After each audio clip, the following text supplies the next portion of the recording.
Hello, everyone, and welcome to today's SANS webcast, CSIO Priorities, Top Considerations for Rapidly Securing the Remote Workforce, sponsored by Awake Security.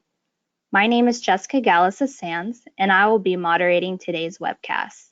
Today's featured speaker is Malcolm Harkins, Chief Security and Trust Officer at Cymatic and CSIO Advisory Board at Awake Security. If during the webcast you have any questions for our presenter, please enter them into the questions window located on the GoToWebinar interface at any time. Please note that this webcast is being recorded, and a copy of the slides and recording of this webcast will be available for viewing later today and can be found on the SANS registration page. And with that, I'd like to hand the webcast over to Malcolm. Thanks, Jessica, and thanks everybody for attending. What I want to do first is give you a little bit of background and perspective on me because it will frame some of what I talk about. I'm unusual relative to many peers in the security community, and certainly chief information security officers or chief security officers, for a couple things. One, I'm not a technologist. I've got an undergraduate in economics, an MBA in finance and accounting. And two, I've only worked for 3 companies in 28 years. Out of graduate school, I started at Intel and spent almost 24 years at Intel, and then went to Silence Corporation, and then more recently Cymatic late last year. But along my journey at Intel, I had a couple situations that came about that I think we all kind of remember. In the summer, fall of 2001, we had some substantial logical events, Code Red, NIMDA, that many of us might remember, that were affecting our organizations and our IT team and our business operations, but also 9/11. And Andy Grove, one of the founders of Intel and the creator of the book, Only the Paranoid Survive, he was that individual. He was that type of an executive. And after those 2 events, he was assembling Intel's executive team and basically beating the crap out of his corporate officers to deal with the availability issues logically and physically that that we had all witnessed, and then he perceived many more coming down the road. And that's how I tripped my way into security. Intel's chief information officer had called me up and said, "Hey, Malcolm, I need you to run security for me." And I understood risk from a business perspective. I had been in the retail credit industry before graduate school, so I understood credit risk and financial fraud and all that stuff. But I didn't have a strong security acumen at that time. And I wasn't hired because of my security acumen into the role. I was hired because of my project and program management, my ability to communicate, my ability to understand the business and contextualize the information risk issues into the business context to help navigate what we needed to do to manage and mitigate risk. And even in that early days, greater than 18 years ago, in my time at Intel, I'd grown up helping not only create the IT and InfoSec and all of that technology risk management capabilities for the company, but I was also a part of a broader corporate emergency operations team and response capability that was being built.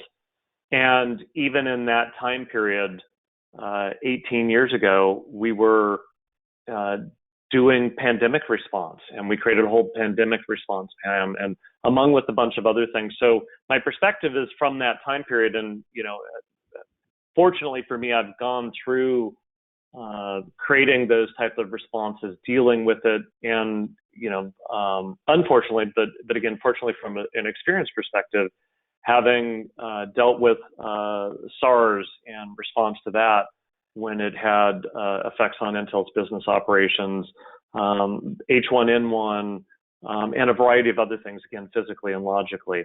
So that kind of frames my perspective on this, and I still carry with me many of the poking, the prodding, the questions, in some cases, pretty brutal questions that Andy Grove put before me and others back in that time period. And what I want to do as I go through this is kind of frame the dialogue in essence, 4 pillars: risk, care, dream, expect. And we certainly have a lot of risk right now. We've had a lot of risk over the years, certainly from a logical perspective, that we've needed to deal with. And some cases we've managed it okay, in some cases we haven't. But in the first section on risk, what I really want to do is put some perspective around risk. When I was writing my first book on managing risk and information security, I spent time with Glennis Breckwell, who was a professor and teaches on the psychology of risk, primarily from a physical perspective. And when I was reading through some of her books and spending time with her to understand, again, the sociological, psychological aspects of it for people who are affected by risk or decision makers around risk, she had this quote that was in one of her books. And it, for me, is the perfect time to think about it and where we're at today. Risk surrounds and envelops us. Without understanding it, we risk everything. And without capitalizing on it, we gain nothing. There's no risk-free world, logically, physically, financial markets.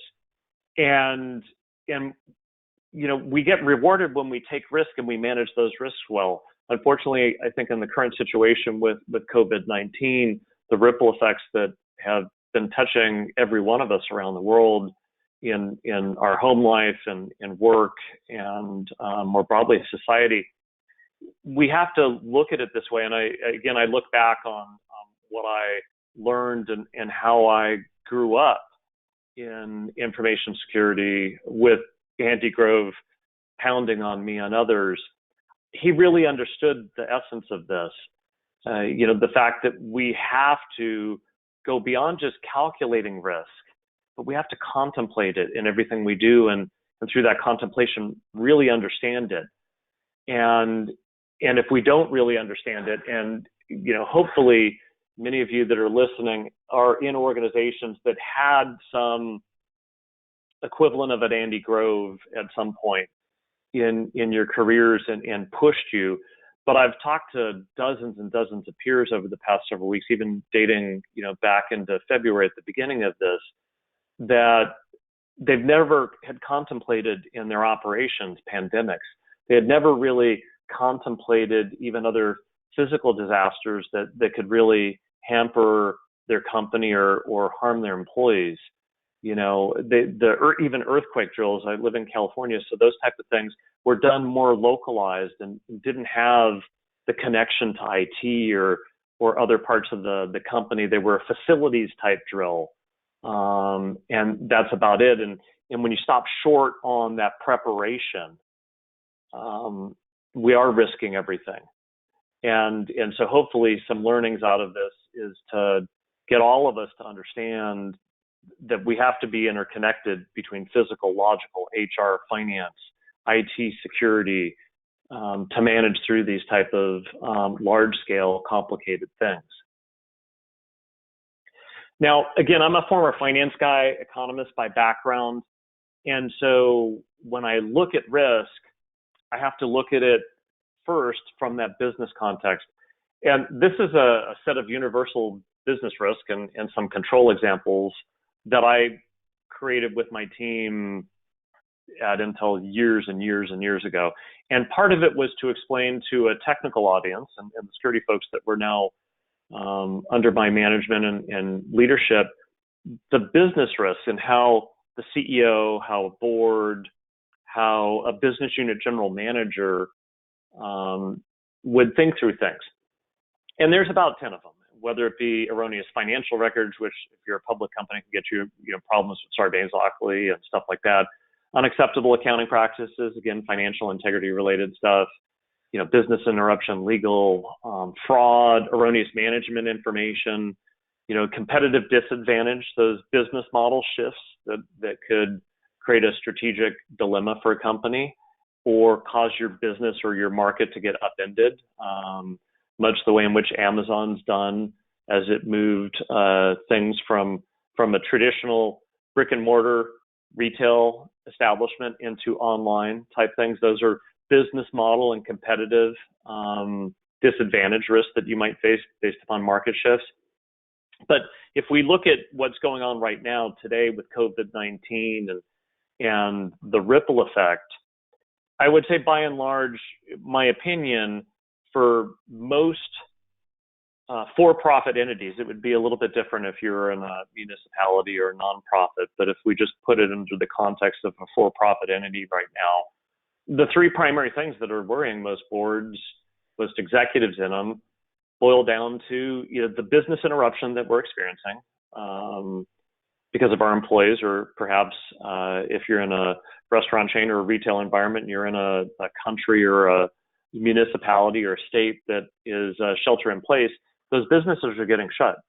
I work out every day. The gym down the street from me has been shuttered now for over a week. That's a business interruption to them and their customers. But that immediately causes a couple things. It's a loss of revenue. And then as you recover from, or in some cases you guys might be experiencing this as well, if you're needing to dial up remote capabilities, if you're needing to do those things, you might have a level of costs that weren't anticipated in the business. At the same time, you're seeing a drop in revenue. And so this is the type of stuff that from a business context, the board, that businesses are thinking about. And then secondary to that, you start thinking about other aspects of it. Are we now at a competitive disadvantage? Is our business shut down or in degraded operations because of the shelter in place type orders? What type of legal and regulatory issues might we face because of some of these things? And then kind of secondary to that, believe it or not, ends up becoming a little bit of things that we worry about from an information security perspective. Loss of IP, loss of assets. Yeah, it's important, but if I just lost 30, 40, 50% of my revenue and my costs have gone up, I'm going to worry about that first and foremost as a business leader. And I might take some risk on loss of IP, and we need to understand that. And certainly the safety of our employees is paramount as well. And so those things factor in. And then some of these other things, again, are longer tail issues and just not the things that are, potentially going to hurt the business, hurt your customers, hurt your employees long term today. And I wanted to share that because, again, I think we can get sometimes mired in the bits and bytes of the security issue, and unless we can contextualize those bit and byte threats and vulnerabilities and other issues into the context of what our senior leaders are probably most focused on right now, we're not going to have the right voice. We're not going to have the right ability to communicate with them. We won't be able to tactically manage and mitigate our information risk because we're again kind of talking security geek speak versus contextualizing it into the thing that's worrying them right now. And this brings me to kind of broad survivability rules. If you look, and some of this stuff is a little bit higher, a little bit lower, depending upon the individuals. But when you look at people surviving physically in the wilderness or in a substantial physical event, there's the survival rules of 3. 3 minutes without air, and you have brain damage or you die. About 3 days without water, and again, you're physically depleted and you're on a path to death. And 3 weeks without food, give or take a little bit, and again, you've starved your body of the nourishment it needs to live and go on.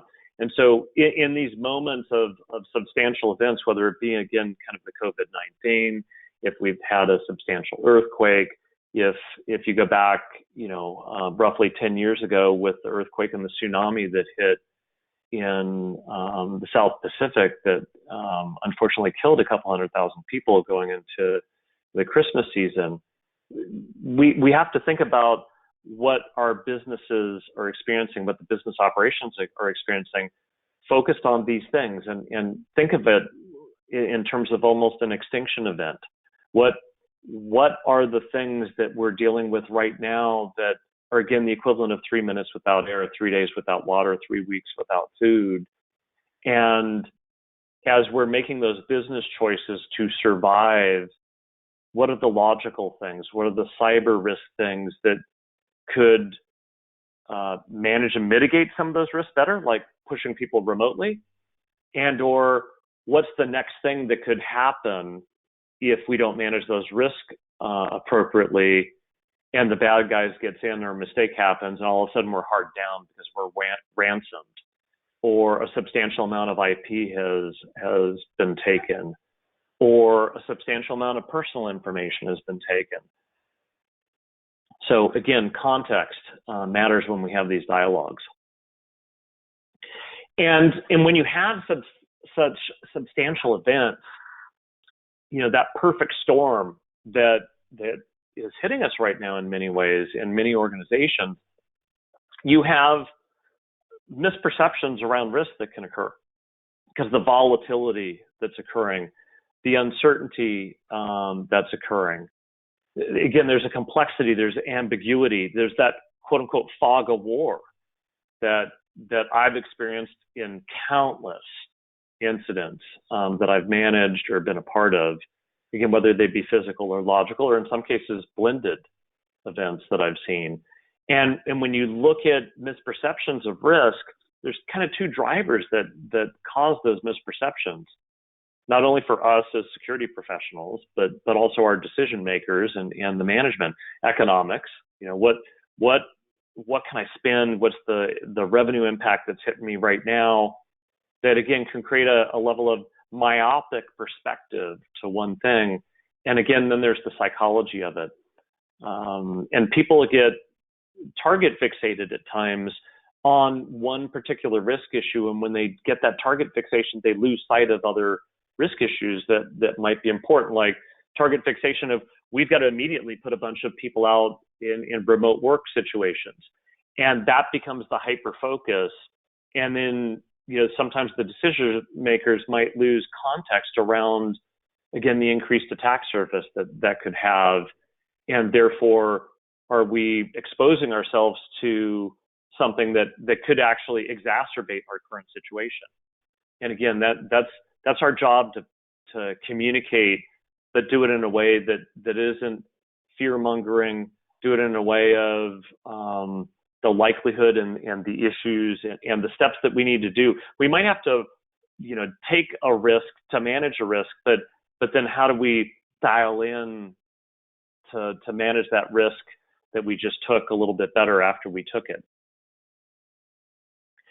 And like I said, this situation is driving misperception of risk, and it is increasing. Just a couple of weeks ago, we were in many cases in most organizations, people were in office buildings, they were in conference rooms, they were able to talk with each other, see each other. There's some organizations that have been predominantly remote, in which case they're better able to think about how to manage, how to lead in a remote worker environment. But again, when we're apart from each other, sometimes those misperceptions can increase. And certainly while we're under all a heightened level of worry or stress, again, that exacerbates the issue. And so we have to understand that. And as we approach it with not only being a part of a team, but managing our teams, but even up into the senior leaders who might bark at us because of something moving slower than they wanted when we get people out. Again, just recognize we're all under that strain, we're all under that stress, and we've got to figure out a way to absorb some of that and then redirect it and mitigate these misperceptions and have a level of, in some cases, diversity of perspective. So if you think of the misperception of risk as a vulnerability, which it is, what's the mitigation for it? It's diversity of perspective, which is why, again, going back to my Intel days and going back almost 20 years ago, post 9/11, Code Red and NIMDA and stuff, when we built those corporate emergency operations functions, which I had led for over 10 years, starting in the mid-2000s till I left. You had HR, you had finance, you had legal, you had IT, you had physical security, we had finance. And when I was the director of corporate emergency operations, I oversaw that and instrumented the corporate level decision-making around it, while you allowed the local teams to, again, enact what they needed to do. But it was basically the conductor of an orchestra, right? And that orchestra had different sounds, had different groups had different times where you managed who was doing what. But if you think of this in terms of how we need to manage and mitigate the misperceptions and how we need to orchestrate our response to things, it's like conducting an orchestra. And hopefully, those of you that are in the information security space are instruments in that orchestra, or perhaps the lead chair in one of it, or perhaps your chief security officer or chief information security officer is the conductor of the orchestra. So that way, again, you have a level of harmony across these things to manage and mitigate the risk and communicate with a level of focus and action. Now, then the question becomes, we've all seen in the news the past couple of weeks, the dramatic increase in remote workers, and we've seen the news from almost every source around the worries around that. Again, the reasonable question is the door really wide open now that we've dramatically expanded our remote workers? And to some extent, the answer is yes, to some extent, depending upon your organization and whether or not you are already pretty much fully remote, you might be able to be in a position where the risks haven't really expanded, but it is certainly a time to go evaluate it and see if we should be doing something different. This slide here on the intrusion cycle is one that I created years ago, probably well over 10 years ago, to explain to Intel's executives and even its board the basics of the intrusion cycle, and I by and large still think it's true today. We have a variety of adversaries. It could be nation state, it could be organized crime, hacker group, whatever, and they certainly have a dynamic domain with which they're doing things, whether it be spyware, phishing, bots, credential stuffing. But the one thing that I have seen true that is constant, not only besides the adversary group being relatively constant, is how they're doing this. And I don't care if I go back to, again, the early 2000s. By and large, almost every incident from a logical perspective I've ever seen has happened over the web through two primary mechanisms: social engineering of people and exploitation of vulnerabilities in technology, all through a couple mechanisms. I'm either dropping malicious code and executing it, and when I do that, I'm by and large also stealing the credentials and moving laterally and those type of things, or I trick somebody into giving me stuff, or I buy stuff on the dark web and find a bunch of exposed data and I do credential stuffing, or some other type of identity attack. But it's primarily malicious code and identity attacks going after an information asset, physically, logically, the transaction. And when you look at how most of us gain access to those information assets, it's on our corporate networks, it's on an external presence site, it's on an intranet. But from my experience, the only thing that differs from the adversary groups is the motivation and purpose. The methods, the tradecraft, the tools. Yeah, if you're spinning a centrifuge in a uranium enrichment facility to frustrate somebody's nuclear program, yeah, that's a way more sophisticated. But even those nation states that do those things, they'll tell you they basically use the rest of this stuff the same way because it's easy enough to do that. So why do something more sophisticated if you don't need to?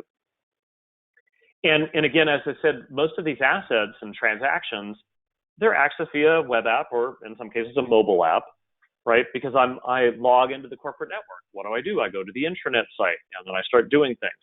Or I go into my bank, or I go into a platform like Salesforce.com or some other software as a service, and I'm accessing that via a web app, or in some cases a mobile app, and in many cases that mobile app is just a wrapped web app.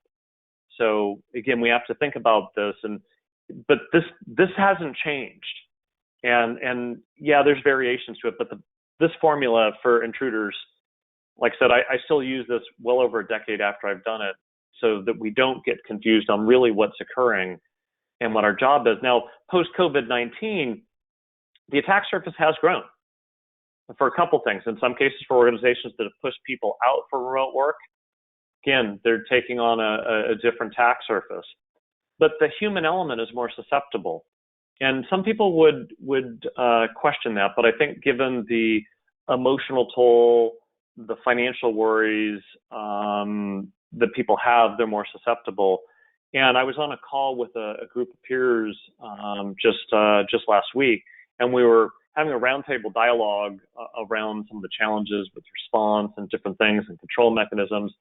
And one of the organizations, I won't mention who, but it was a broad-based, multi-billion-dollar multinational company. They spent a lot of time focusing their employees over the years on training and awareness, don't fall prey to the phishing and all that stuff. And I believe we need to do that, but I still believe that users will click on things, mainly because the bad guys will be able to craft something unique enough, or they'll catch us in a susceptible moment. And their click-through rate on their testing and even real issues for the company for, I'll be directionally correct, the past 5 years is less than 2%, which is wonderful, way better than everybody. So that training and awareness was very useful to reduce issues and use that people perimeter as, having smart employees, make smart decisions. But what they saw post COVID-19 is they, saw the ripple effect of this in the past couple of weeks. Their click-through rate on bad stuff grew to almost 20%, which again tells me that as humans, we're more susceptible now.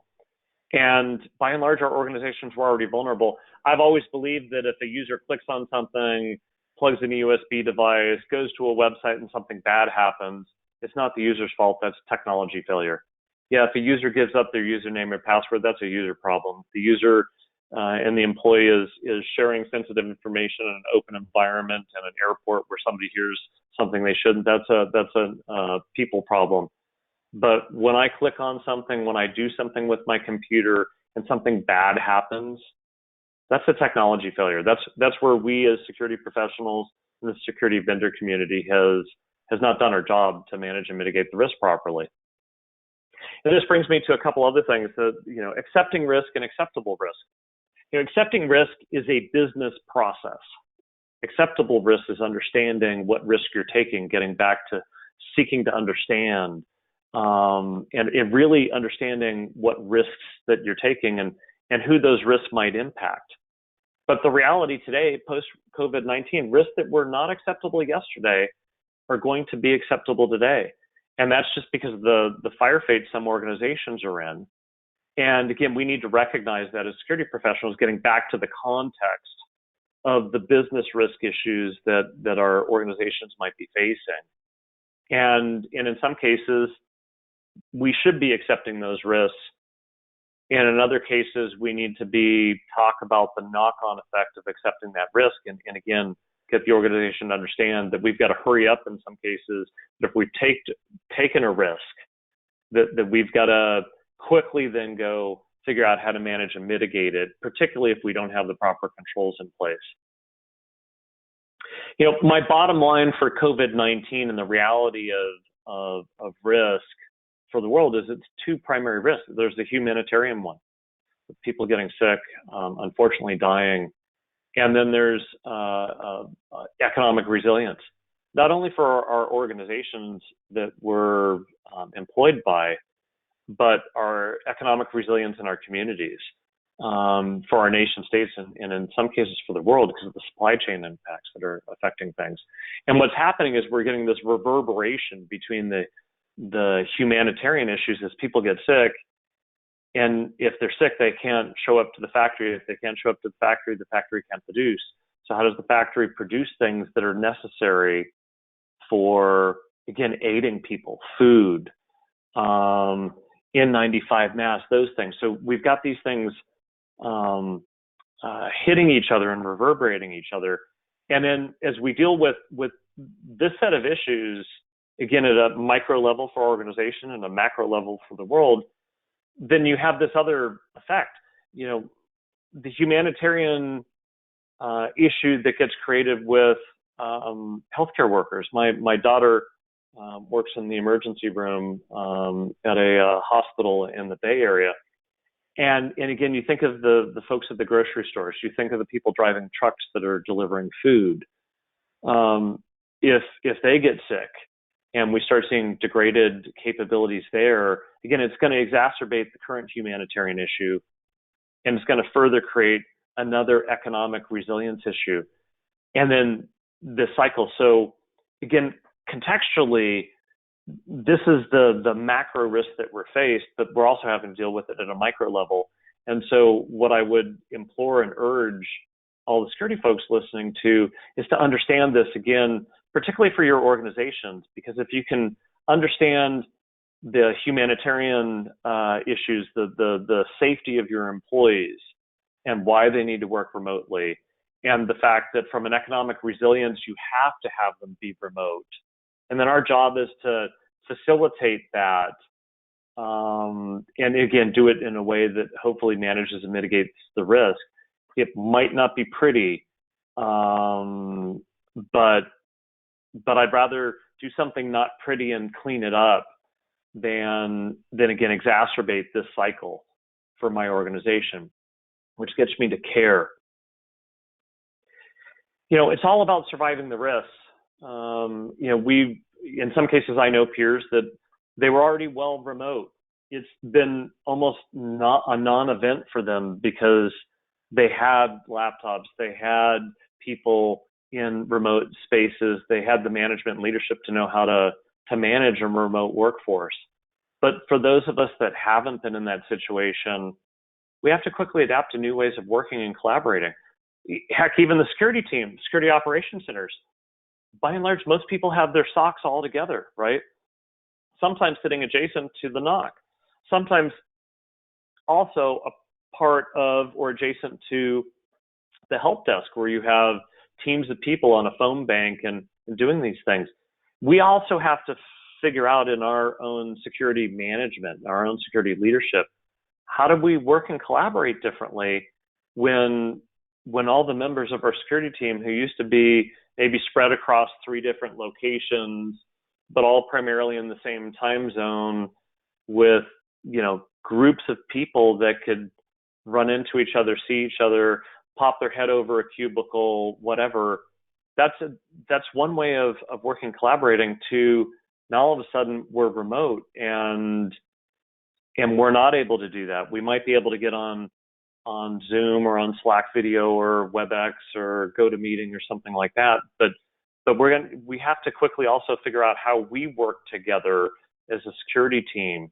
And because if we do that right, we'll be able to enable, again, managing and mitigating that risk better. The one thing I've always found to be true, I don't care if it's good times or bad times, regardless of good times or bad times for your company, the one thing that's always true, there's always increased IT and security demands, and budgets will get reduced or flattened, particularly in some of the bad times. And that's something we have to live with. That's something we have to be creative on. That's something we're going to be challenged to innovate. And the sad thing, I think, if you look at the security industry as a whole, we've not innovated enough, which is why we're also still vulnerable. And under the current situation of all these increased demands, remote workers, and budgets getting flattened or reduced because of worries about revenue and other increased costs, it's going to be up to us to be creative. I did a talk last year at RSA on total cost and stuff, and one of the things that I shared was innovation comes through starvation. Sometimes not having a budget will force us to think about things differently. And again, we've got to deal with not only more broadly in our organizations, but for ourselves and our teams, the physical and emotional fatigue and taking care of each other. Which gets me kind of to protect to enable. It's my 3 words of how I shifted my focus and my mission, again, greater than 10 years ago when I was at Intel, trying to figure out why does the information security team exist? Why are we there? And it used to be safeguard information assets, blah, blah, blah, statements that I could never remember. And some of you might still have mission statements that are like that. I would challenge you to focus and think about these 3 words. I believe our mission is protect to enable. It's protect to enable the people, the data, and the business. And if we're not protecting to enable that, we're getting in the way, we're wasting time, we're wasting money. And again, put in context really what our mission is, particularly right now with COVID-19, what our organizations are going through, what our employees are going through, and again, what we're going through, and how do we protect to enable the future of the business, the future of our organization. As I mentioned in the intrusion cycle, people being the target, and as well as the perimeter to some extent. That's even more true today. And again, that gets back to the physical and emotional fatigue. And we have to rely on people to make good judgment. We have to give them a level of training and awareness. But at the same time, we need our controls to not impede them and get in the way of what they need to do, either to create the proper humanitarian response for people or the proper economic resilience for our organizations, which means we need to think about controls differently. Back late last year, PBS had reported there was a study done by the Health Sciences Research Institute, but the 5-year study, thousands of hospitals, tens of thousands of patients, and the head of the Graduate School of Management for Vanderbilt University was co-author of this study with a bunch of doctors. And the title, Ransomware and Data Breaches Linked to Uptick in Fatal Heart Attacks. It was interesting research. They found that hospitals that experienced a data breach, the death rate among heart attacks patients increased in the months and years afterwards. And you would think at first blush, perhaps, that it was the logical attack that caused this. But the increase in mortality didn't appear to be due to the perpetrators themselves. The hackers were not controlling the allocations of medicine or doctors or things like that caused that death rate to go up. The issue was actually more in line with how the healthcare system adjusted their cybersecurity after the attack. The cybersecurity remediation that hospitals put in after the ransomware attack slowed down doctors, nurses in their critical care for the cardiac patients.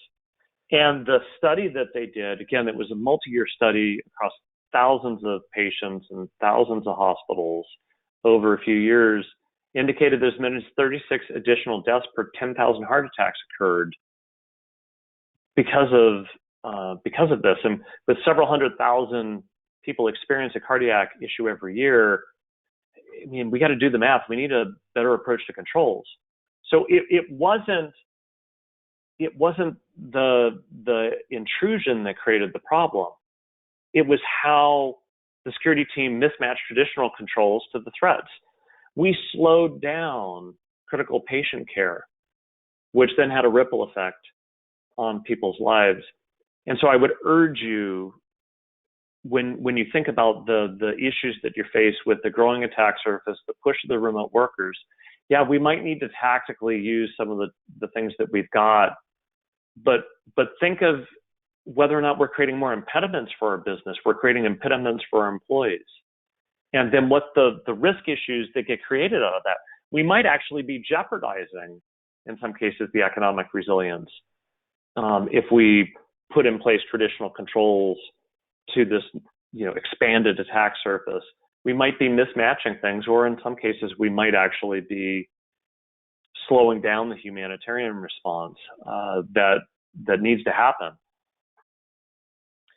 And again, there's also a tendency, I think, at times to overreact, and have these reactionary responses that can exacerbate the situation. And let's say I just pushed out thousands of remote workers, which I've known some people who have. They had thousands of people that were in an office building with desktops, didn't even have laptops, and all of a sudden within 48 hours they had to push them out remotely and enable them so that the business could keep functioning, the business operations could keep functioning. And they had to get very creative. They had to say, I can't afford to just go buy VPN capacity. I can't afford to go buy a laptop. I can't afford to put up a web portal. I can't afford to put some lightweight things in front of that web portal that allows me to manage and mitigate the risk of the user, the device, the geolocations, and I can instrument for network capabilities, enhanced capability to search and find things that my traditional network IDS won't catch, or the firewalls won't stop.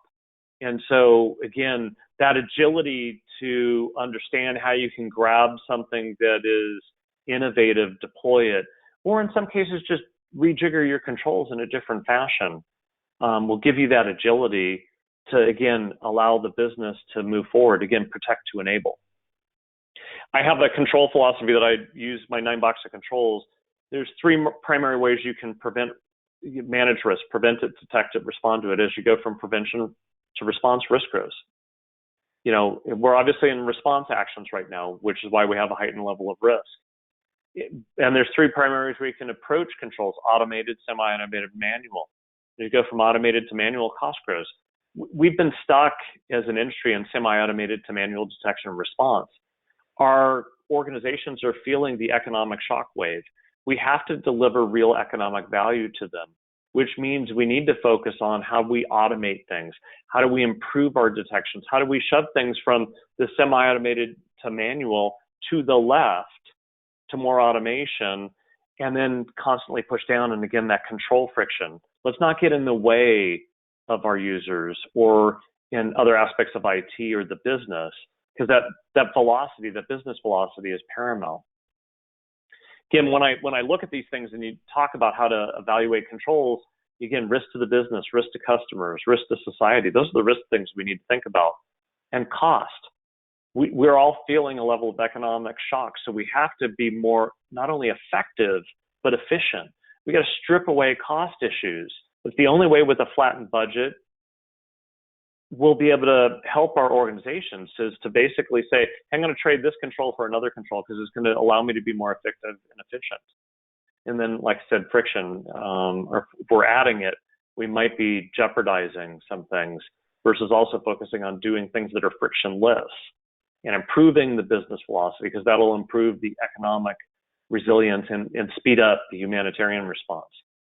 So we got to change the conversation. We got to look at the risk issue we're faced with today as an opportunity to gain efficiency and gain effectiveness, disinvest in things that we know aren't working already, and then drive our vendors, drive our service providers, drive ourselves to a real business outcome, a result. You know, we can look through our controls that we've gotten, and I think by and large, from our guts, we know insufficient and flawed controls that we have today. And frankly, I don't care if they're ones that a compliance regime has told you have to have in place. If it's not working, don't do it. I had a dialogue with a peer the other day, and they're actually hunting out PCI compliance stuff. Why? Because it's less relevant today. You know, sometimes we need to take a risk to manage a risk. It's like walking a tightrope. There's actually my son. He does a lot of crazy things. From one picture, it looks nutty. On the other picture, you can see it's to some extent a level of managed risk. He's got a harness and a rope on.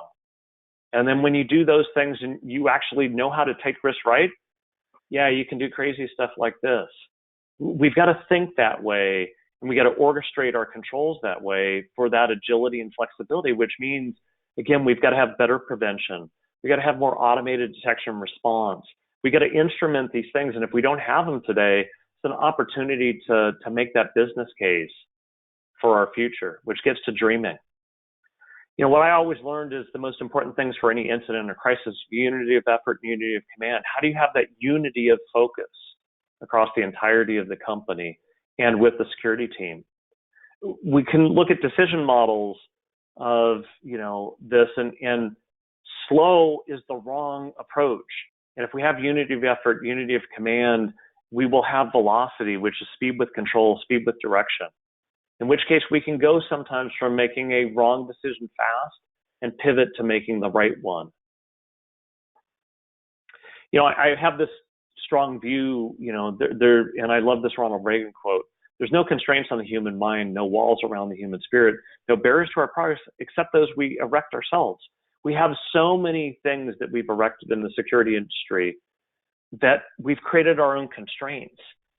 And we should take, the issue that we're faced with today and free ourselves from some of the things that have been holding us back and leap ahead versus stay a step behind. I always am a hopeful person despite what's going on today. I hope and I encourage all of you to, despite what we might be mired in and the stress and the implications, go to bed with a dream and wake up with a sense of purpose. Wake up with a sense that we can deal with the tactical issues we have today, but we can also transform our organizations. The use of intelligence, use of data we've got can span strategic to tactical, reactive to proactive. But most of us, by and large, we've stayed in this kind of reactive space. And there's so many more proactive things that we can do. We've got all these indicators of compromise, vulnerability management, all these things that we do tactically, and in some cases, material investigations that we're doing that could be impactful to the company. But those are reactive. And with that same set of information, but with a different mindset, we can move to proactive. Let's tactically re-engineer what we're doing. Let's drive a level of accountability to the vendors that have failed us. Let's re-architect and strategically re-engineer what we're doing and get out of playing the short game that we're doing today. We have to do that to help us tactically survive.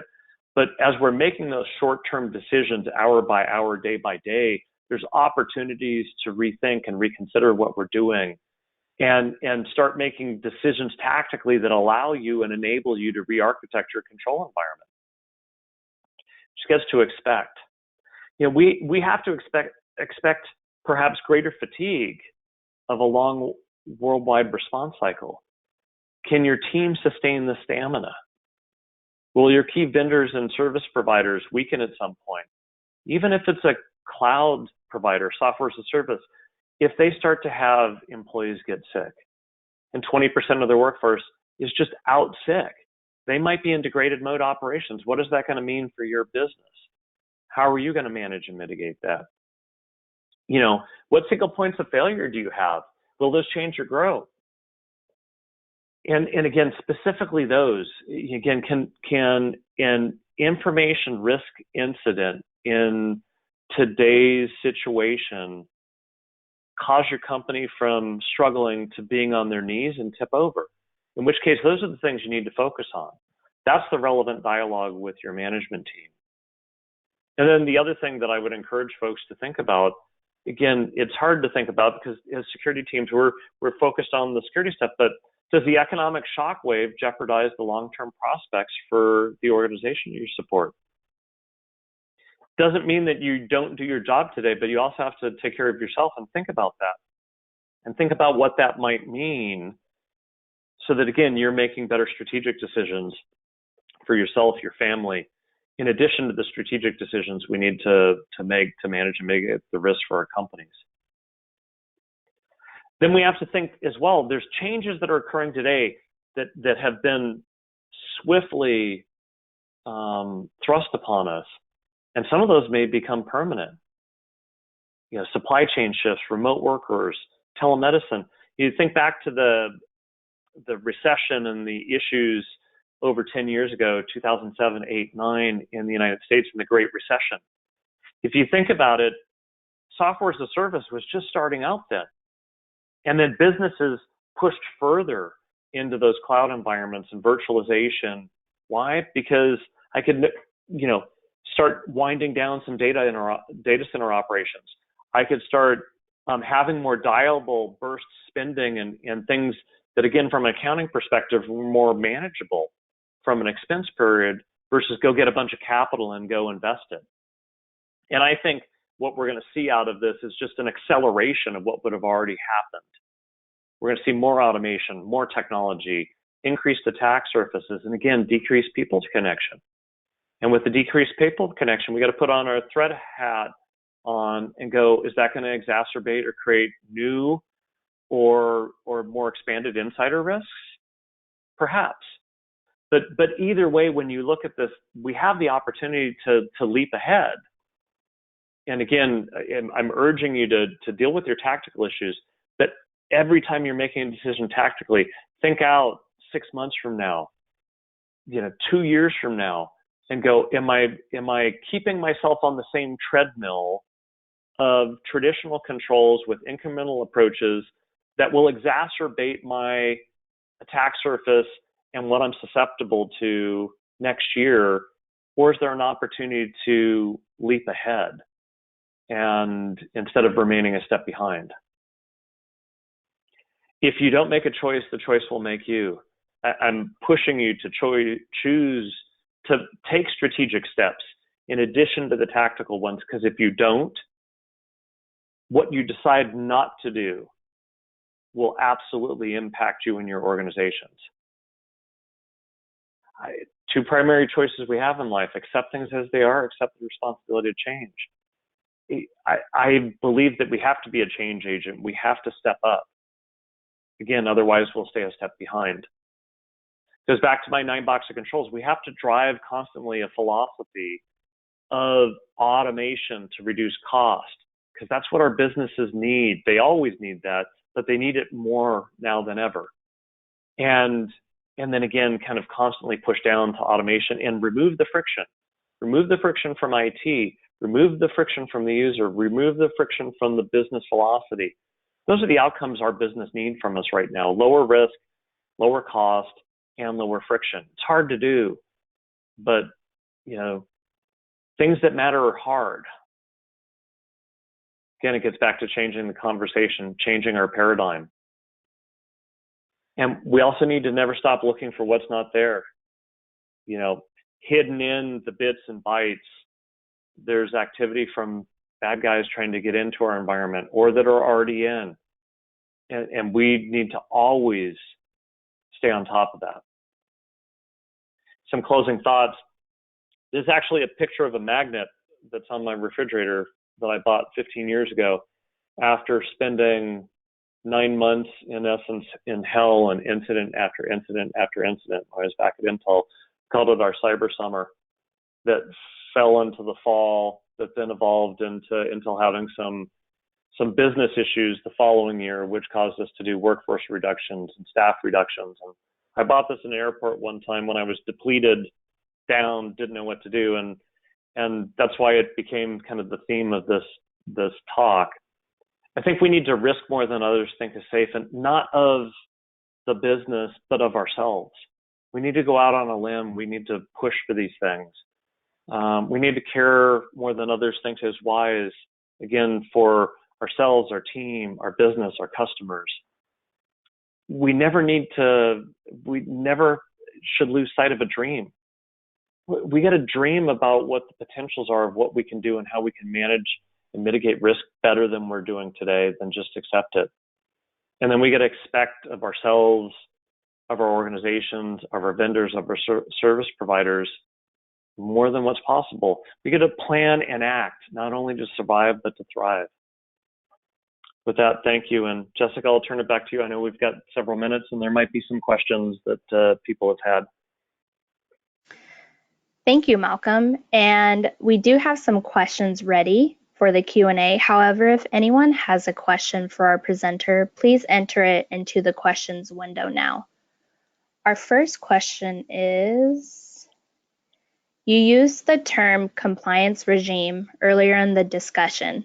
Just curious if the changing idea of antiquated mission statements moving more toward your protect to enable model is met with more resistance in the InfoSec side of the house, or more so with the external and internal auditors. Just curious if you find them to be more of an obstacle when going through things like this. It's a great question, and I can tell you my shift to protect to enable was widely embraced by my teams when I did it, and widely embraced by the business. I can tell you the compliance side, though, is a little bit more rigid, right? It's a check the box. I want to check the box. And I have, a view that compliance is the residue of good security and privacy and good risk management. And if you're just doing things for compliance, you're managing compliance risk. Managing compliance risk doesn't mean you're managing actual real live risk that could impact the business other than a tactical issue, which is why, like I said, I know a few peers that are pushing out PCI compliance. Why? Because it's not the thing that's frankly biting them in the ass today. And they've gone and told their merchant banks, we're not doing that. We're fighting this fire.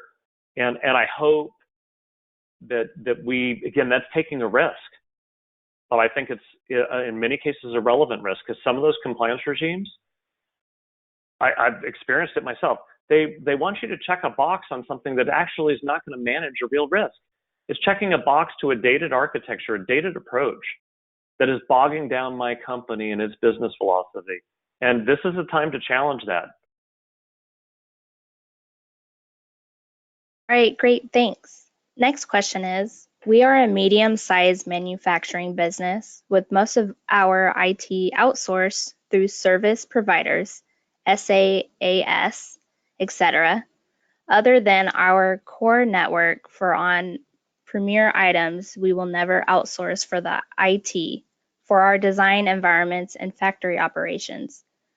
We are having minimal economic impacts currently, and demand for our products is strong. My budget has not been cut. We already were pretty mobile other than the other factories, but what would you suggest we do to transform our current traditional control stack, and how fast can some of those items be done? Yeah, really good question. And there are some companies that, again, they're not feeling the economic shockwave. And in some cases, they're seeing a surge based upon what's going on. And I think in those situations, again, having grown up in a manufacturing environment, I can understand that, right? So you might push your office workers remote, but if they all have laptops anyways, no big deal. You just might have some strained remote access capability for a while in teleconferencing. But yeah, factory operations, you need people on site. Some of the design stuff needs to be done on site too. I'd say in that circumstance, again, it's an opportunity. If you look at it and you go, okay, yeah, by and large, let's just say your attack surface has grown a little bit, because again, you might have susceptible employees. They might be a little bit more, susceptible to phishing and stuff like that, but you've got a traditional control stack. Again, I'd go back to my 9 box of controls. Evaluate that traditional control stack.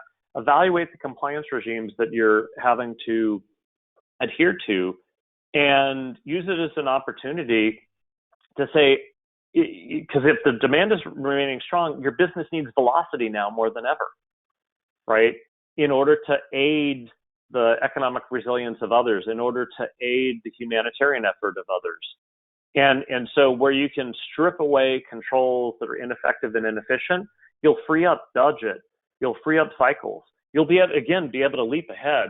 If I was in that situation and some smart security people came to me and said, hey, look, we're doing really well, but if we take the following 3 steps in our network, in our web applications, in our endpoints, and whatever the controls that are bogging you down and impeding business velocity, or you have issues with, and say, I need a few $1 million and I need it now, because I can go get a service provider who can do a managed thing, and we can switch one control for another control and speed up business velocity and meet customer demand. I think that would be more than acceptable, and I think it would show a level of creativity to your management. So I think in that situation, you're lucky because you've got an organization that's not being hit by it economically, but you can improve its business velocity with perhaps a change of controls. And I'd encourage you to go, again, figure out those controls that can move the business faster to help others. Okay, great, thank you. It looks like we have time just for one more question. If you could design it, what would be a more appropriate audit approach? Oh boy, great question. I think there's a few things with regard to audit approaches. I think if we instrument our metrics and measurements, and much like a business does, right, through Salesforce or Marketo or SAP or whatever, and the business unit leaders have kind of a daily dashboard where they can see how the operations are going. I think if we instrumented ourselves better and got ourselves out of Excel sheets and manual efforts, or what I'll call the quote unquote consultant cartel, where we have to go get a consulting firm and go drop a couple $100,000 to go do an audit, and we automate that, going back to my controls, because an audit is a type of control mechanism. We can use automation to improve that. I mean, heck, I don't go to an accountant. I use TurboTax, right? We have to have that same mindset, and we can apply a similar thing. And there are tools and technologies out there. In fact, I was on a call this morning with an evaluation because I'm in an early stage startup. I don't want to go throw bodies at audit and compliance stuff. I want to use automation to instrument myself for efficiency and effectiveness on that stuff. It won't remove some type of audits that again might be mandated for certain things, but we can strip away a lot of that, just like penetration testing. We don't need to throw bodies at that. We can use automated attack and simulation things, and again, free up those bodies for more strategic work. So I think not only from an audit, but a few things, there are automations out there that can enable us to move faster with a higher level of effectiveness and efficiency. All right, great. Thank you. That's all the time we have. Any questions not answered during this webcast can be submitted to q@sans.org. And thank you to our speaker, Malcolm, for your great presentation, and to Awake Security for sponsoring this webcast, which helps bring this content to the SANS community. To our audience, we greatly appreciate you listening in. For a schedule of all upcoming and archived SANS webcasts, including this one, please visit sans.org/webcast. Until next time, take care, and we hope to have you back again for the next SANS webcast.